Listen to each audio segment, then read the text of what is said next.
Diferente das suas séries animadas, os filmes de animação ainda não conseguiram trazer boas representações queers para suas histórias, onde os personagens que até fazem parte do LGBT não têm espaço na narrativa ou demonstram de maneira bem rápida e vaga ou têm o seu rótulo declarado por terceiros fora do filme, onde existem histórias ou arcos de personagens que conversam diretamente com o que toda pessoa queer passa. Porém, alguns elementos são mudados na obra fictícia e nada em relação à sexualidade ou gênero é falado para o espectador. Diria que os filmes de animação, como foi falado por alguém nos comentários, ainda não saíram do armário. Olá, eu sou Juliana Corner e nesse vídeo eu vou fazer uma interpretação do filme A Família Mitchell e a Revolta das Máquinas e do filme Luca, em como ambos poderiam falar mais do que realmente falaram. Depois de tantos anos, finalmente vou conhecer minha tribo.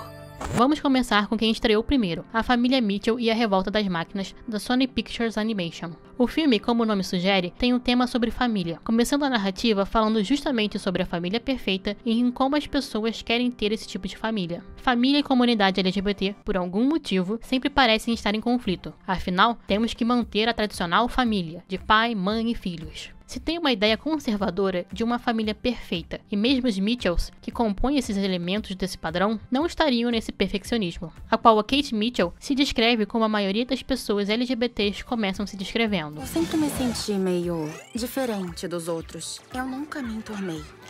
Por muitos motivos. Onde quando a personagem fala por muitos motivos, o filme deixa o espectador preencher quais seriam esses motivos. Se tem uma lacuna de informação que irá se repetir ao longo do filme, principalmente em relação a, entre aspas, amiga da Kate. Olha a minha Kate aí! Tá comendo direito? Como vão as aulas? Você e a Jade estão namorando mesmo? Quando é que a gente vai conhecer ela? A protagonista é colocada como uma pessoa diferente por conta dos seus gostos artísticos e essa diferença faz ela querer achar a sua comunidade. A busca de Kate por se identificar é outro aspecto com extrema identificação da comunidade LGBT, a qual essa diferença também gera atrito com seu pai, que não a entende. O conflito entre pai e filha é colocado pela diferença de gerações e a falta de conhecimento tecnológico do responsável. Porém, a animação faz dessa divergência algo bem mais sério. Kate não só entende mais de computador, redes sociais, toda a tecnologia da sua geração e tem preguiça de explicar para o seu pai. Ela também quer que o pai aceite esse lado artístico dela, enquanto Rick se preocupa com o futuro da filha, se ela vai conseguir sobreviver e ter uma boa vida nessa sociedade tão difícil de se sustentar nesses padrões. De um lado temos uma filha querendo a aceitação do pai por ela ser quem ela é, do outro temos um pai preocupado com o bem-estar da filha em um mundo que ele acha que não funciona para ela. Tirando os detalhes dados pelo filme, isso não parece uma outra coisa? A própria relação de pai e filha, que é o coração da animação, tem um subtexto que se encaixa com as vivências das pessoas LGBTs, onde, para finalizar, o filme tem um elemento visual muito, mas muito explícito para pessoas queers, que é o arco-íris. Um arco-íris curiosamente diferente da bandeira LGBT. Eu não sei se foi a intenção da produção, mas ao meu ver, parece haver uma real intenção dos criadores em fazer esse subtexto tão explícito da sexualidade da Kate.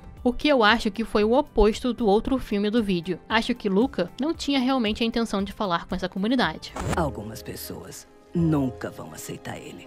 Luca, o novo filme do estúdio Pixar, talvez não estivesse pensando em falar com os jovens LGBTs, mas estava. Luca não necessariamente é um menino diferente na sua aldeia no fundo do mar, mas ele vive um sonho de sair dali e conhecer um mundo novo, principalmente o mundo humano, onde ele tem um pesadelo de como aquele mar o prende de buscar aquilo que ele quer. Trocando os elementos, é como se o Luca estivesse em um armário e quisesse sair dali. Um armário que ele ainda não reconhece como uma prisão. Até que ele conhece Alberto, um menino que já saiu desse mar há muito tempo e vive, entre aspas, livre na superfície. Uma liberdade que inspira Luca a segui-lo a conhecer o que ele sempre quis conhecer. Os dois se tornam amigos e o protagonista claramente demonstra estar mais feliz e confortável ao estar na superfície. Até que seus pais descobrem, e a reação deles, de pessoas que têm medo do filho se machucar nesse outro mundo, é mandá-lo para mais fundo ainda do oceano com um parente com quem com certeza irá consertar esse menino. Novamente temos pais preocupados com a aceitação do filho perante a sociedade. Porém, dessa vez, esses pais querem reprimir a individualidade do Luca. Não é para ele sair desse armário, pelo contrário, é para ele deixar de querer essas ideias novas. Se compararmos com as situações LGBTs, é quase como uma conversão de sexualidade, onde, como era de se esperar, o filho foge de casa com seu amigo para outra cidade.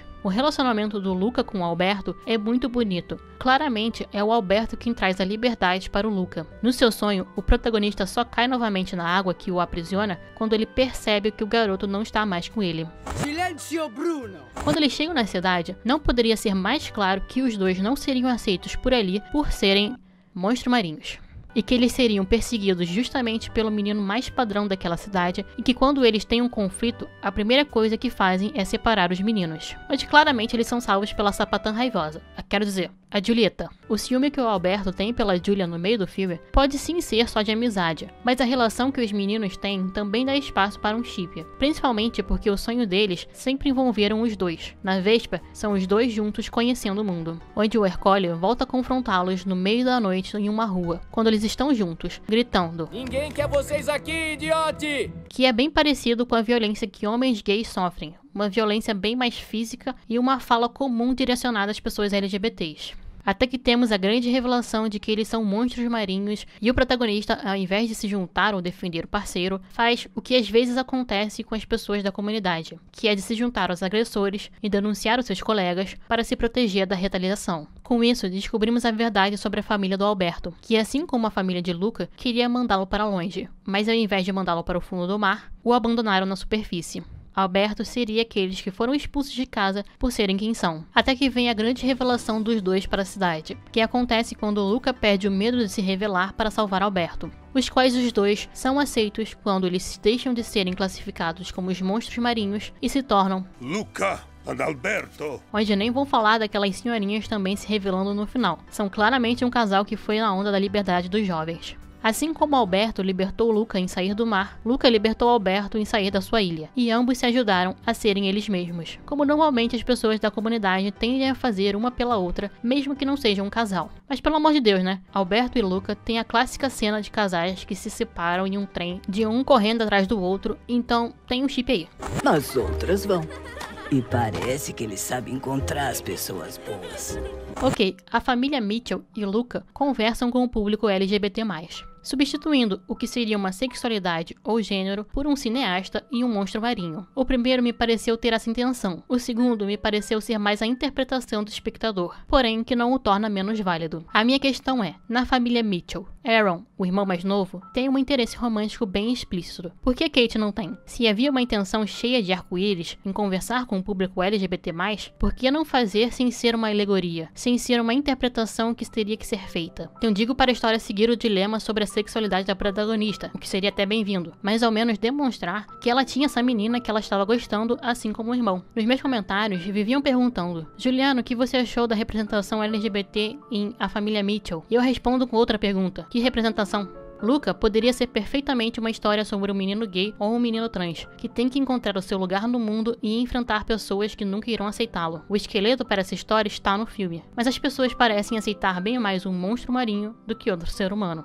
Eu não quero diminuir o avanço, porque eu sei que essas pequenas coisas vão fazendo diferença conforme vão se acumulando, mas esperar é cansativo. Já cansou de ser a gente quem tem que ligar os pontos e interpretar essas histórias para encaixar na nossa realidade. Fico feliz que a internet, os espectadores, estão conseguindo pelo menos se encaixar minimamente nessas narrativas. Mas eu repito, vai chegar uma hora que não vai dar mais para ficar só na interpretação. E se você não vê esses dois filmes dessa maneira que eu interpretei, tudo bem. Mas não queira desvalidar a visão do coleguinha. Amizades são bonitas e tá tudo bem as pessoas não terem interesse romântico. Mas vamos lembrar que há também uma escassez com representação decente LGBT. E é por isso que temos que fazer essas interpretações, porque não há obras que nos representam. Bem, esse foi Interpretando a Produção. Espero que tenham gostado. E se gostaram, deixe seu gostei e se inscreve no canal para mais vídeos, ou não, como esse.